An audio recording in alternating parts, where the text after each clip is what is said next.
Welcome to ECNTRADE daily video. Before we begin, it should be noted that any advice is of a general nature only and that your personal circumstances have not been taken into consideration.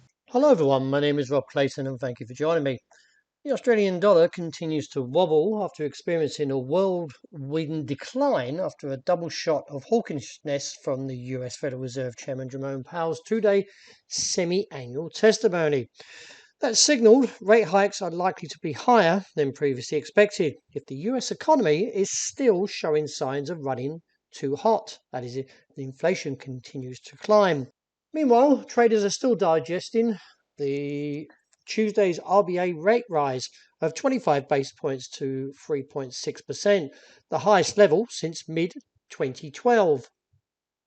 Looking at the US dollar, which measures the greenback strength against a basket of six major currencies, is that currently consolidating around 105.60. Now, with Fed Powell's testimony behind us, the data influences the Fed's rate hiking path looks to Friday's closely watched non-farm payrolls report for February. Forecasts expect 224 jobs to be created last month, which is a slowdown in job growth from January's unexpected strong reading, which showed 517,000 jobs were added, while the unemployment rate is expected to remain steady at 3.4%, the lowest since 1969. So looking at the technicals, we can see that we've got an inverse hammer, slight hesitant to the actual sell-off that we saw the previous day.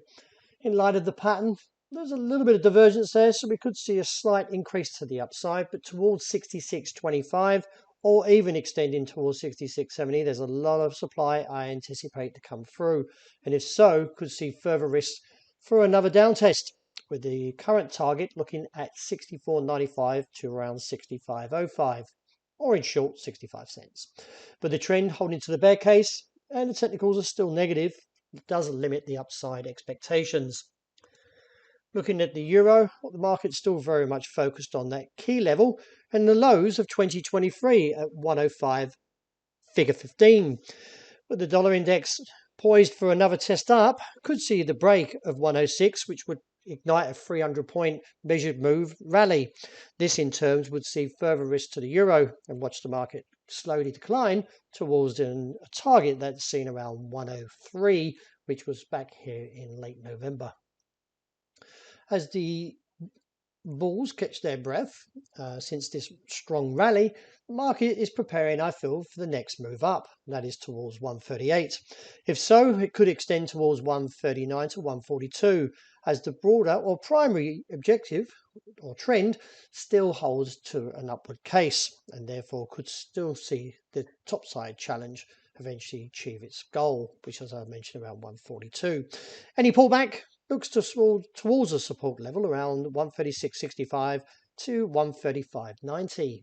This very long pole or candlestick, and then we've got two small candles, represents a potential flag, and if so, gives us a measure move down to the next target, which is seen around 116.75.95.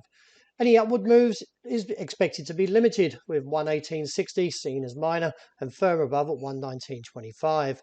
In light of a trend that's bearish and also the two indicators that support the downward case should limit the upside. Finishing up with gold, well, the market is still very much nursing its wounds after taking a very heavy tumble from 1,850 and now focuses on the level of 1,804. A break there, I feel, will continue to see a move to the objective of 1,783 to around 1,786, or around that base here that we can see back in early December. Any upside moves should be limited towards 1,826. Finishing up with oil, well, also the market bulls are slowly nursing their wounds following a double shot of hawkishness from the US Federal Reserve Chairman Powell. In light of the heavy sell-off that we saw, was close to 5%, from 81 down to 77. The market is extended further. Now a break of 75.5 would give us further scope to the downside. I see little support until around 72.5. So quite a big drop, but nevertheless, it could conclude of the same pattern that we see here of two heavy candles in late December, mirroring up the same similar pattern. Any advancement to the upside should be limited, with a cap around 77.5 to about 78.20. Well, that wraps it for today. Thank you very much for joining me, and as always, look out for the intraday report. I hope you enjoy the rest of the day.